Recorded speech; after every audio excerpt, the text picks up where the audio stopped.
estamos iniciando mais uma aula. Hoje, quinta-feira, teremos aula de caligrafia e aula de geografia. Então, iremos rezar um Pai Nosso e pedir proteção a Deus. Que Deus nos ilumine e nos abençoe. Pai nosso, que estás no céu, santificado seja o teu nome. Venha a nós o teu reino, seja feita a tua vontade, assim na terra como nos céus. O pão nosso de cada dia nos dai hoje. Perdoai as nossas ofensas, assim como nós perdoamos a quem nos está ofendido. E não nos deixei cair em tentação, mas livrai-nos de todo o mal, que assim seja.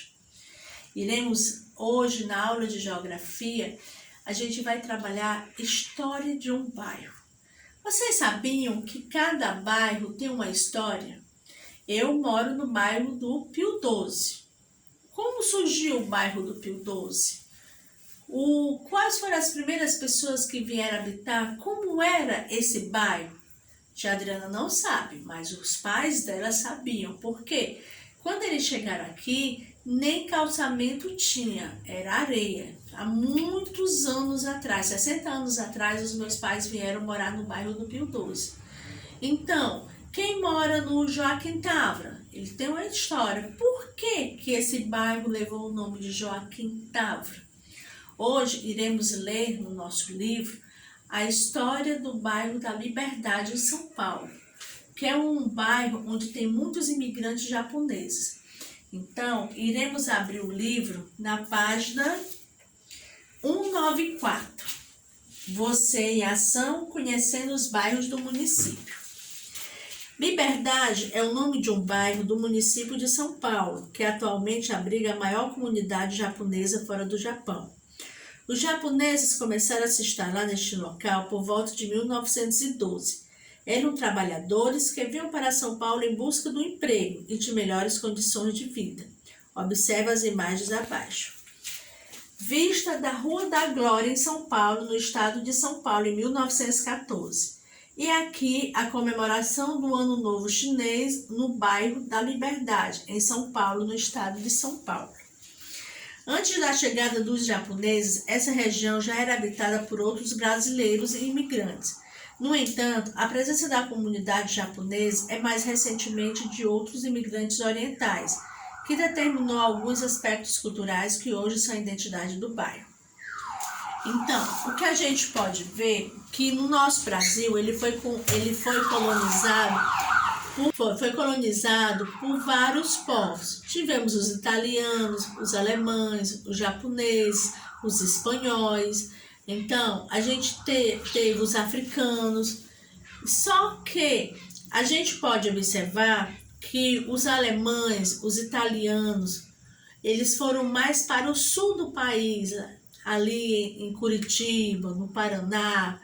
Já os japoneses e italianos também chegaram a emigrar o estado de São Paulo, receberam muitos imigrantes italianos, japoneses, espanhóis.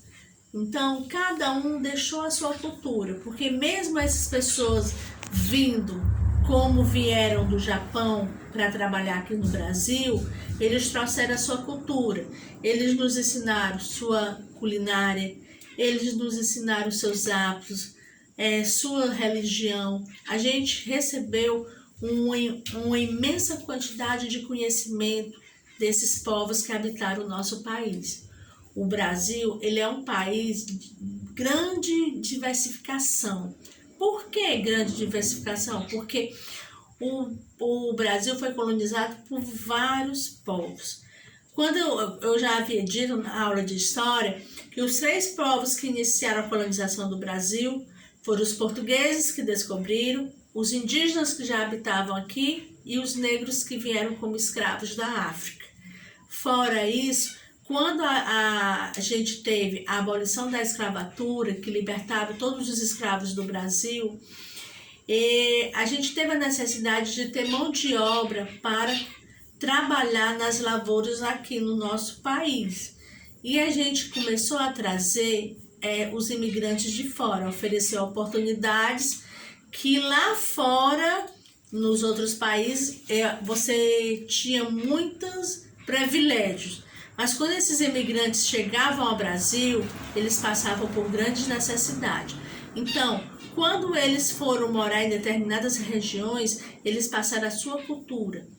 Hoje, a tarefa de casa vai ser na página 194, material necessário. Agora é a sua vez. Você irá falar sobre o seu bairro, o bairro que você mora. Com auxílio do material de pesquisa e também conversando com familiares e pessoas de sua comunidade, procure descobrir a história do seu bairro. Uma ferramenta muito importante que você pode utilizar para consultar a história do seu bairro é a internet. Você vai ter que pesquisar o nome do município, o nome do bairro, a origem e a história do bairro, data de fundação, origem do nome, quem foram os primeiros habitantes, fotos históricas, fotos atuais, presença de imigrantes ou de migrantes, caso o bairro tenha recebido imigrantes ou migrantes, tanto na fundação como no decorrer da história. Vocês irão pesquisar isso na internet ou com seus familiares. Anote todas as informações coletadas e imprima imagens. Então, vocês irão trabalhar isso aqui no caderno. Vocês irão relatar como surgiu o bairro que você mora. Por quê? Vou dar um exemplo. Quem mora no bairro Joaquim Távora.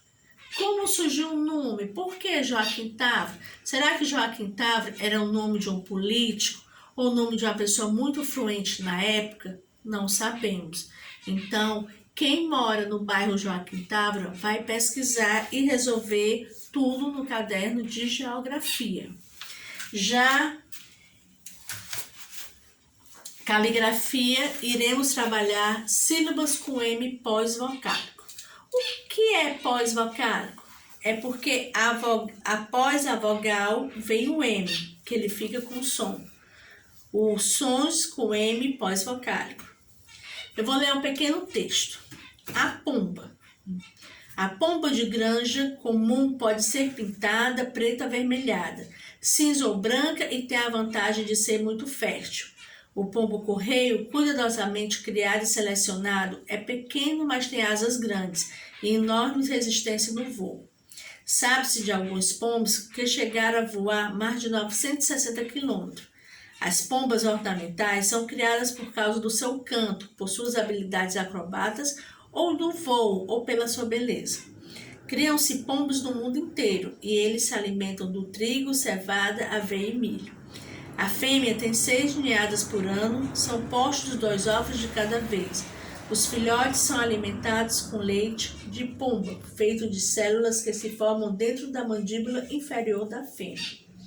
Na página 96, leve as pombas até o seu ninho. Você vai ver 2 pombas e tem uns ninhos. Escreva o nome das figuras. Pomba, gambá e tambor. Sambar, tempo, capim, tampa, ombro e alvo. A gente utiliza o som do M pós-vocálico. A pomba carina. Dança rumba é rumbeira, zomba de gente é zombeteira, come jambo do jambeiro, toca tambor para o bombeiro, dança samba é sambista, toca piano é pianista. Sabe quem ela é? A pomba carina, cantora e bailarina. Vocês irão fazer a página 97. Então, a família do som do sílabas com M pós-vocálico. Se você verificar, após a letra A, E, I, O e U, elas vêm acompanhado da letra M. Por isso que a gente diz sílabas com M pós-vocálico. Vocês irão fazer a página 96 e 97 da caligrafia. Lembrando-se que a gente, essa semana, irá comemorar o 7 de setembro. Espero que tenham feito a bandeira do Brasil, como foi pedido na aula de História, para que a gente conheça um pouco mais da importância da bandeira brasileira. A bandeira brasileira, ela é composta de várias cores. O amarelo lembra o ouro. O verde lembra nossas matas. Aliás, não, desculpa a palavra lembra. Representa as nossas matas. O azul, o nosso céu. Vocês sabiam que cada estrelinha daquela representa um estado brasileiro? Então, a bandeira do Brasil é uma das bandeiras mais belas do mundo. Então, a gente deve ter orgulho de ser brasileiro. A gente deve se sentir feliz por morar no Brasil, que é um país que não tem terremoto, que não tem destruição da natureza como ciclones. É um país que é rico em natureza, é rico em belezas naturais e minerais. Então, devemos agradecer a Deus pelo país que temos para viver. Desejo a todos um bom dia e que Deus abençoe a todos.